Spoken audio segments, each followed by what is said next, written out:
Yo, what is up guys? Draco Sean here, back with another video. We're here now, we move forward. I'm not even gonna get into what the hell I've been up to because I'm trying to be consistent and just life, just something has to hit me in the face. So it sucks, but I have been keeping up with One Piece, obviously. I'm always gonna be a One Piece fan to the end. And at this point, if you're a One Piece fan, the new anime has just started. Right now, where the manga is right now, we are eating good right now. One Piece fans are eating good right now. So I'm so happy where we are in the story. I'm not having any complaints. Obviously, no arc is ever going to be perfect. There's always going to be issues, but in terms of where this arc stands, I'm already enjoying it. And what just happened in this chapter is just mind-boggling. I mean, let's talk about it for a minute. So let's talk about, for me, the biggest talking point, Imu. I think this is a really good showcase on Oda because it really, I think having Imu do this really early on just emphasizes Imu for the future. Because one thing that Imu's been compared to, I've seen a lot of people compare this. I think this comparison was made all the way back when we first heard about Imu, when we first saw him for the very first time, and people were saying this is going to be like Kaguya, and people were like, One Piece fans and a lot of Naruto fans as well, they came on and said like, oh no, like, you know, it's this is just a Kaguya ripoff. And I'm like, not really, because the difference is, if you watch Naruto or read it, you would know that Kaguya was introduced so last minute, and they had to rush a backstory for her to the point where it was just like, this is crazy.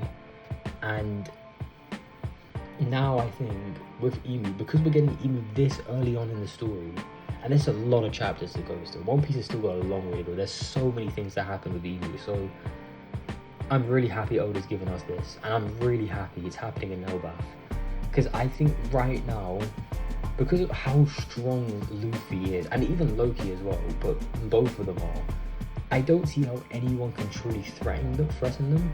Like, when you think about how powerful those two are, no adult can come in and do anything. Not even a regular Yonko could do anything at this point. So what's the next best thing? How about the potential main villain of the story? And again, this is another debate that's been happening. Who's going to be the final villain? Imu or Blackbeard? That's the main consensus.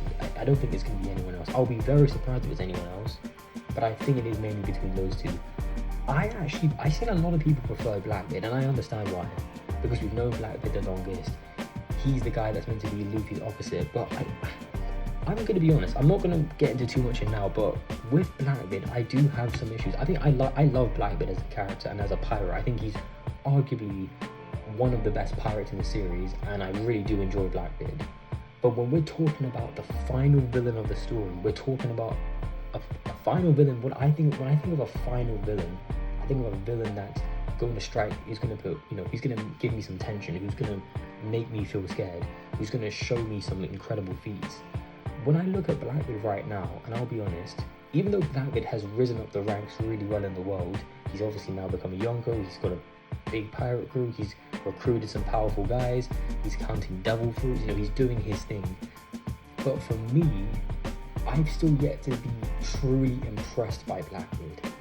And when I think of the One Piece world right now, where it's at, the real villains of the story right now who've got the most hype are the world government, and that is a fact.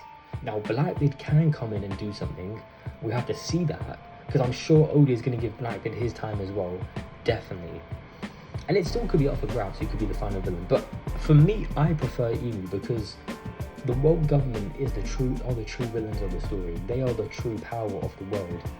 And the fact that there's one man that sits on the empty throne, that just hypes it up even more. And we're seeing that one man on the throne now, and it is a man, by the way, not a woman. But seeing Imu now in Elbaf, amazing. And I think it's going to be Imu, because I just think the Celestial Dragon is on the main villain, and he's the strongest Celestial Dragon. And there's so many things to explore. I think there's a lot to take away from this chapter. First of all, let's talk about what he did in this chapter, because I think that's the biggest talking point.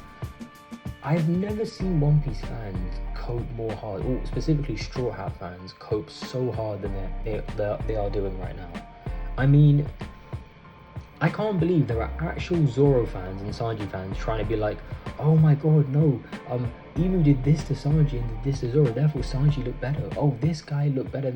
I'm just laughing. And then the one thing that's really annoying me is this whole Usopp thing, which is just getting so out of hand. I can't believe people actually think Emu's coming down because Usopp said something.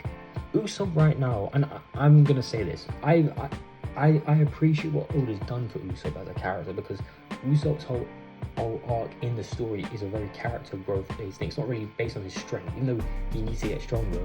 His whole thing is how brave he needs to be. That's the whole point of Usopp's character. But I've never been a fan of Usopp. I've come on and said this.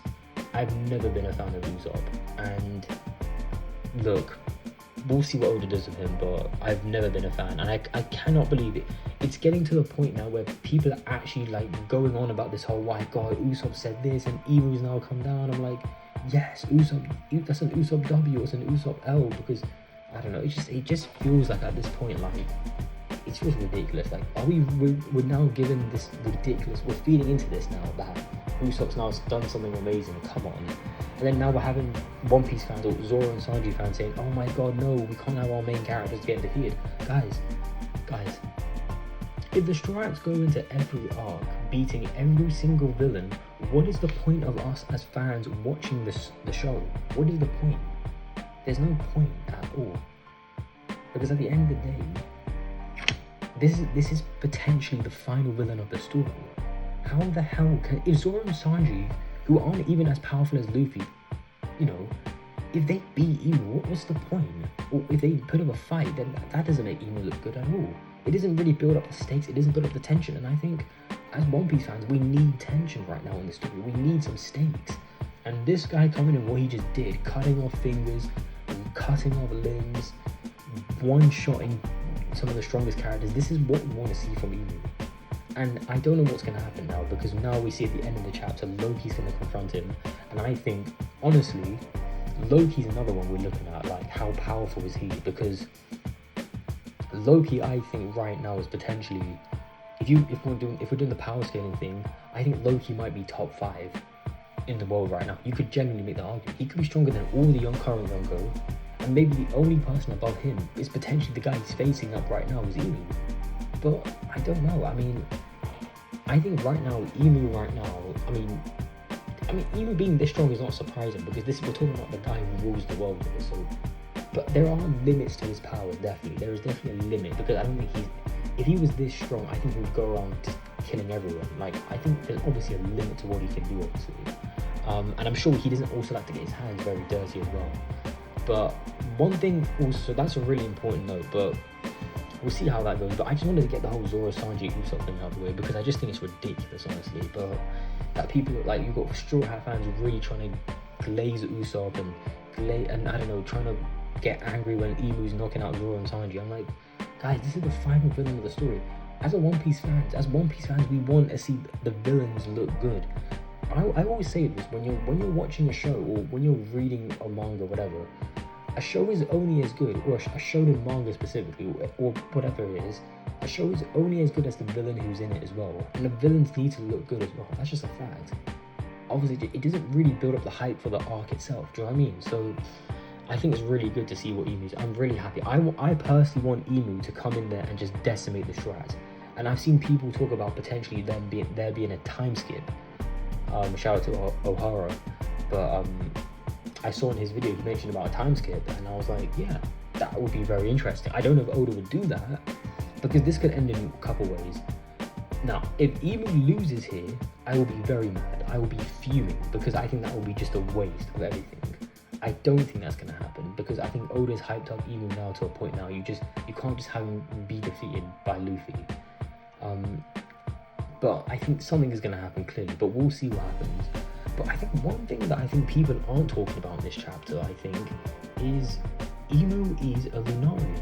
I think that's clearly confirmed in this chapter now. As far as no one has brought it up, but I think this chapter clearly confirms it. He's a Lunarian. He's got the black wings, he's got the dark skin, he's got the white hair. The only thing he hasn't got is the flames like King does. But in this chapter, it's literally confirmed. Emu uses black flames. I don't know if that's part of his Delphi power or his natural power, but he uses flames, he uses fire, so it's clearly, it's confirmation. He definitely has to be a Lunarian. And this, I think, adds so much more intrigue now to the Void Century, because if you go back to what Whitebeard said, the Lunarians used to sit at the top of the red line. They used to be the real gods of the world. So the fact that one of them sits on the throne right now, and also that person is clearly, he wants the other Lunarians dead, that to me is fascinating, because we know this from, remember, if you go back to what King in King's backstory, is we know King, or Alba's a Lunarian, but we know, again, with King, he's not, he's the last of his kind, but that's clearly not the case now. And I think also, Emu being a Lunarian now definitely confirms the Seraphim are going to be Emu's confirmed main subordinates. I think they're going to be definitely now, because this could be like a Lunarian thing potentially, and I'm all for it. I don't know what's going to happen personally. I think that's the thing. I don't know what's going to happen with this, but I think Emu being a Lunarian opens up so many doors, because it kind of gives us more insight into the Void Century, because now we know potentially there was a traitor among the Lunarians, and also one of the 20 families. The funny thing is, we know that Emu's house is House Nerona, and we know House Nerona is one of the 20 families that founded the world government, but we don't know who's in House Nerona. And I think that's interesting, because maybe House Nerona is actually a house full of Lunarians, because we don't actually know if all the Celestial Dragons are actually human. We've seen, obviously, most of them are humans from what we know, but they might not all be humans, and maybe one of the 20 families that founded the world government were actually Lunarians, or potentially just Emu's the only one. Again, there's so many doors, there's so many possibilities, because I have a theory that potentially Davy D. Jones, I have a theory that this is very similar to like God and Lucifer. So if you go back to if you know about the Bible and all that stuff, in fact, actually, you've watched the show Lucifer, actually, it's on Netflix. It kind of gives a little insight, but what happens, to summarize, basically, Lucifer's an angel. He rebels against God. God sends him down. He rules his own kingdom in hell, and that's pretty much the story. And I think in this case, it could be very similar. If you go back to what Rock said, Davy D. Jones used to rule the world, and potentially in that realm, on top of the red line, he was the king, and around him were the Lunarians, and potentially one of the Lunarians tried to rebel against Davy D. Jones. Davy D. Jones kicked that Lunarian out off the red line, and then that Lunarian formed an army, which we know to this day as the world government. So he gathered 19 other families together, and he went on and he tried to rebel against Davy D. Jones. Now, I don't know where Joy Boy fits into this, but this, I think, could add more insight, because I think this Void Century war has so much going on. But I think that's my little theory. I think that Davy D. Jones was the king, the Lunarians were around him, one of them tried to rebel. That one who tried to rebel was Emu. Emu then formed an army to go take on Davy D. Jones, and that army was what founded the world government. So that's my little theory, but I think this chapter was a 10 out of 10. I think Oda's making Emu look good. I'm excited to see the next couple of chapters. I don't want Emu looking bad in any way, because I think this is meant to be one of the final villains, if not the final villain. And as a One Piece fan, I want to see the Straw Hats go through something, because this can't just be a cakewalk where we go into an arc, we just beat the villain, and we have a banquet after, and we're all smiling and happy. Like, no, I don't want to see that. This is now the final war. I need to see real stakes and real tension. But that being said, I am going to try to be consistent now. I think my life feels, there's nothing around me happening now. Everything has calmed down in my life. So I'm going to try and put up more videos. But in terms of this chapter, really great chapter. Emu is definitely a Lunarian. Stop glazing this Usopp thing. This Usopp thing has to calm down. It has to stop. And for God's sake, guys, the Zoro and Sanji fans, calm down, relax, take a chill pill. These are still our main characters. They are going to look good eventually. But realistically, the main characters cannot look good against every single villain they face. That is just a fact. So that being said, that's all I've got to say. And yeah, great chapter, and hopefully I will speak to you very, very soon. Thank you.